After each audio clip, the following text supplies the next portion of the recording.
Hello everybody, welcome back to my YouTube channel. So guys, in this video I'm gonna be showing you how to fix iMessage and FaceTime not working with phone number.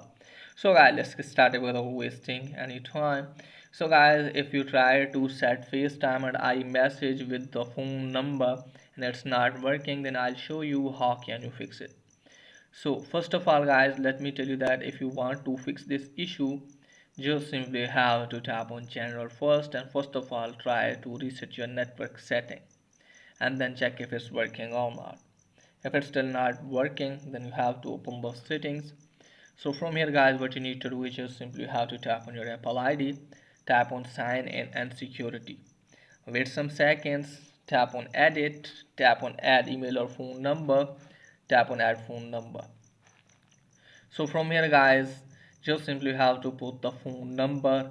The verification code will be sent to your phone number, and after that your phone number will be verified, and hopefully you can use your iMessage or FaceTime with phone number.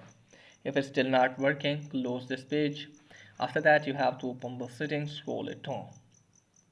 So from here guys, what you need to do is just simply have to turn off the iMessage. Now turn off the FaceTime, close this page. Now after that guys, what you need to do is just simply have to force restart your device. It's depending on which model you are using. So after force restarting your device, open the settings, scroll it on. Now again turn on iMessage, go back, turn on FaceTime, go back. So from here guys, what you need to do is just simply have to tap on that.